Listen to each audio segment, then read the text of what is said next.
नाअहली ऐं अदम दिलचस्पी जी इंतिहा। सखर हैदराबाद मोटरवे ते कम शुरू ही न थियो। लागत ॿीणी थी वई। सेनेट जी स्टैंडिंग कमेटी इजलास में सखर हैदराबाद मंसूबे जी लागत 236 अरब रुपयनि मां वधी 400 अरब रुपया थियण जो इंकशाफ। मवासिलात बाबति सेनेट जी स्टैंडिंग कमेटी जे इजलास में सेनेटर सैफुल्लाह धारे जो सखर हैदराबाद मोटरवे जी ज़मीन जी ख़रीदारीअ में फुर्द कंदड़ डीसी ताशफिन आलम खे इंटरपोल ज़रिए गिरफ़्तार करण जी घुर कई।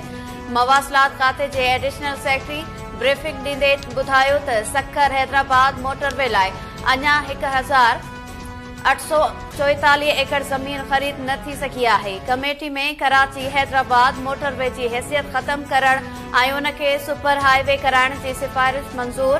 कमेटी कराची हैदराबाद मोटरवे धार तामीर करण जी सिफ़ारिश भी करे छॾी।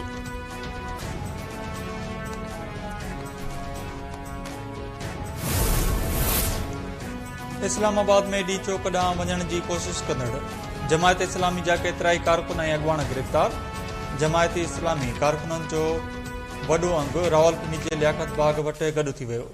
मरी ॾांहुं वेंदड़ रोड ब्लॉक। इस्लामाबाद इंतिज़ामिया शहर ॾांहुं ईंदड़ वेंदड़ रोड रस्ता मुख़्तलिफ़ हंधनि ते कंटेनर रखी बंदि करे छॾिया। मेट्रो सर्विस बि मुअतल। फैज़ाबाद वटि वॾी नफ़री मुक़रर। जमायत इस्लामी जे तर्जुमान चयो आहे त गिरफ़्तारियुनि जी मज़म्मत कंदे चयो आहे डी चौक वटि धरणो हर हाल में हंयो वेंदो।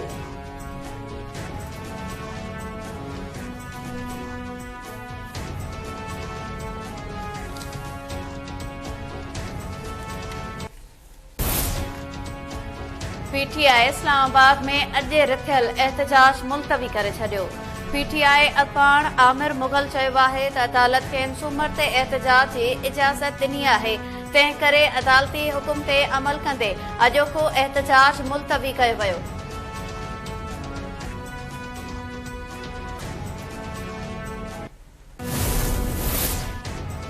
धरणे जे नाले ते शहरनि खे तंग करण जी इजाज़त न ॾिनी वेंदी।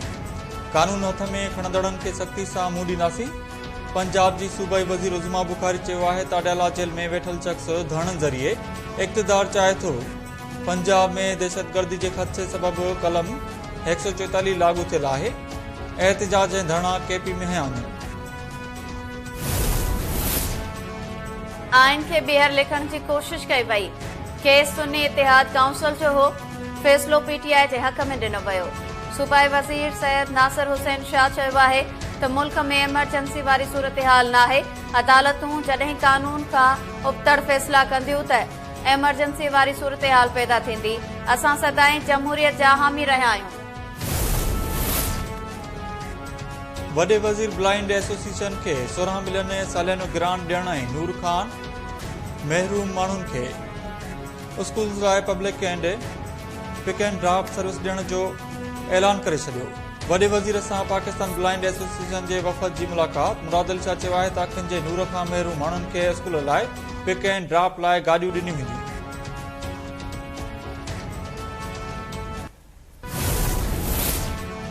सदर आसिफ अली ज़रदारी 69 सालनि जो थी वियो। पीपल्स पार्टी पारां आसिफ अली ज़रदारी जी सालगिरह जे मौक़े ते मुख़्तलिफ़ शहरनि में केक काटिया विया। सीनियर सूबाई वज़ीर शर्जील इनाम मेमण सदर खे ख़राज तहसीन पेश कंदे चयो आहे त आसिफ अली ज़रदारी पीपी कारकुन सां गॾु मुखालफ़नि लाइ बि सियासी दर्ज़गाह आहे। ही सीपेक ऐं पीआईएसपी जहिड़ा मंसूबा बि ॾिना। एशियाई तरक़ियाती बैंक पाकिस्तान लाइ $40 करोड़ जे कर्ज़ जी मंज़ूरी ॾेई छॾी। रक़म पाकिस्तान में ॿोॾि मुतासिरनि जे घरनि ऐं इंफ्रास्ट्रक्चर जी अॾावत ते ख़र्च कई वेंदी। सिंध में सिहत जे बुनियादी सहूलियतुनि खे बहाल कयो वेंदो। बैंक जी पधिराई में ॼाणायो वियो आहे त 2022 ईस्वी में ॿोॾि सबबि मुल्क में 3 करोड़ 30 लख घर आबादी मुतासिर थी।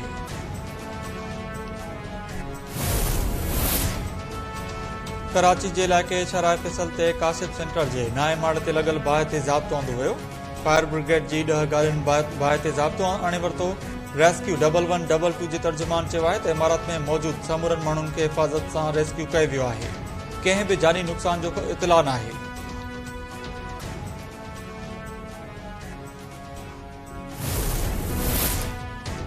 कराची खे क़बाइली इलाइक़ो बणजण न ॾींदासीं। हथियारनि जी नुमाइश ख़िलाफ़ कार्रवाई जारी रखंदासीं। एडिशनल आईजी कराची जावेद आलम वॾो चयो आहे त स्ट्रीट क्राइम दौरान पुलिस जा जवान भी निशानो बणजंदा रहिया। गुज़िरियल ॾींहुं कोरंगी में मुक़ाबले दौरान ॿिनि जवाबदारनि मंठार ऐं असगर मीराणी खे मारियो वियो। ॿई कानून लागू कंदड़ अहलकारनि खे निशानो बणाइण जा माहिर हुआ। जवाबदारनि जी गिरफ़्तार साथी वॾा इंकशाफ थिया आहिनि। जवाबदार घरनि में धाड़े दौरान औरतुनि सां ज़्यादती भी कंदा हुआ।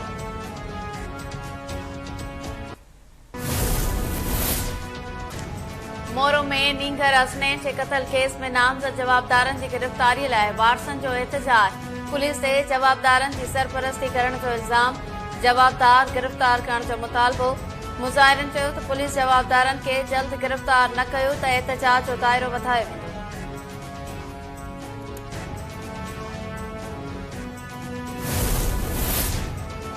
अमेरिका के अॻूणे सदर बराक ओबामा सदारती चूंड लाइ कमला हैरिस की हिमायत जो ऐलान करे छॾियो। बराक ओबामा ऐं मिशाल ओबामा कमला हैरिस के फोन करे हिमायत जो ऐलान कयो। बराक ओबामा चयो आहे त अव्हां जी व्हाइट हाउस ताईं पहुचण लाइ मदद करे फ़ख्रु महसूस थी रहियो आहे।